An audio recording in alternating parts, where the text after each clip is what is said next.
SAFM, South Africa's news and information leader. Thanks, Nancy. SA's quarterly labour force survey is released and protesters in Brits cause damage to foreigner-owned store. Good afternoon. South Africa's unemployment rate recorded a modest decline in the third quarter to 25% quarter-on-quarter from 25.7% in the second quarter. According to the quarterly labour force survey released by Statistics South Africa, the economy created 193,000 jobs during the third quarter. Stats SA says close to the 96,000 who lost their jobs managed to re-enter the labour market. The figure shows that the formal sector, mainly government, remains the main driver of job creation in the country. SABC economic reporter SAFM1pm has the details. Government continues to absorb a large number of unemployed into the labour market, while the informal sector is still shedding jobs. Limpopo and Free State Province recorded most job gains. Job losses were observed in mainly Northwest and Eastern Cape Province. 50% of unemployed do not have matric. SAFM1pm, SABC News, Pretoria. President Jacob Zuma says the government remains committed to its target to create 5 million new jobs over 10 years. He's told a breakfast meeting of business people in Cape Town that various government initiatives to stimulate the economy are beginning to yield positive results. These include a 9 billion rand jobs fund and a 20 billion rand tax incentive to encourage investment in new production by big business.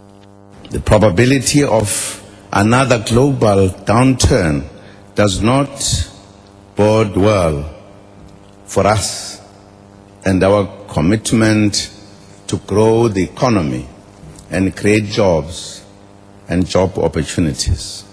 We, however, remain steadfast in our commitment to remove all obstacles to achieve our goal of creating 5 million jobs for our fellow citizens that are currently unemployed by the year 2020.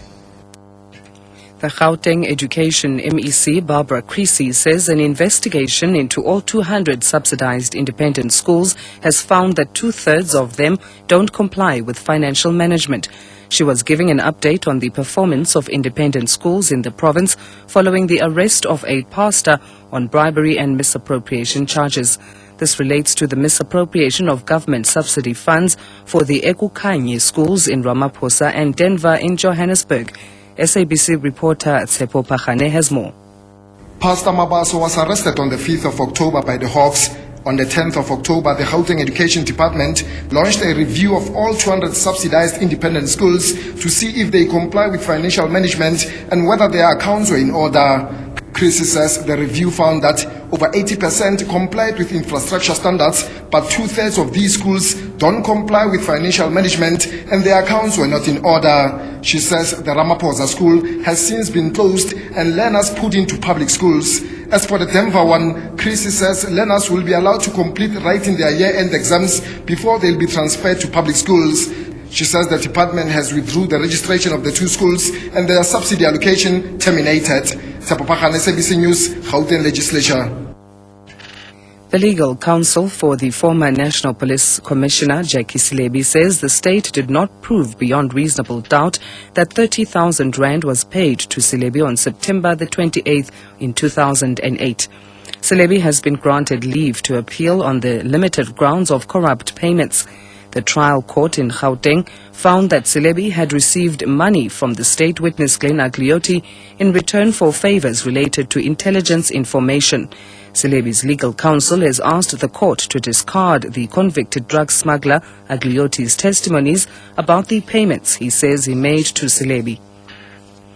Protesting residents in Okasi in Brits in the northwest have damaged a police vehicle and set alight a shop belonging to a foreign national. The angry residents have been throwing stones at the police and passing motorists.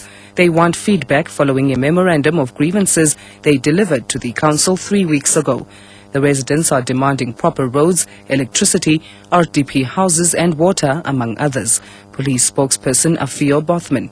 The police has opened 2 cases of malicious damage to property, but at this stage there is no arrest.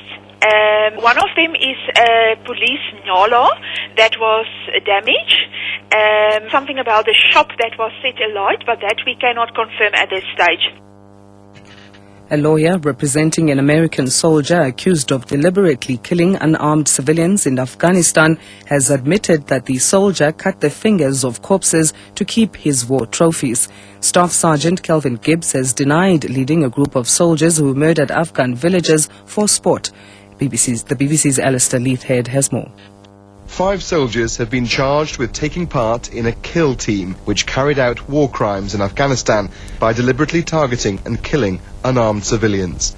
3 have already admitted their role in the renegade unit and have given evidence against Staff Sergeant Calvin Gibbs. They are expected to be among the 30 people being called as witnesses this week at the court-martial of Gibbs, who's 26.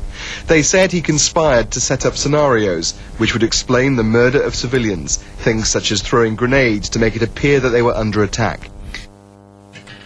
According to the quarterly labour force survey, South Africa's unemployment rate recorded a modest decline in the third quarter to 25% quarter-on-quarter from 25.7% in the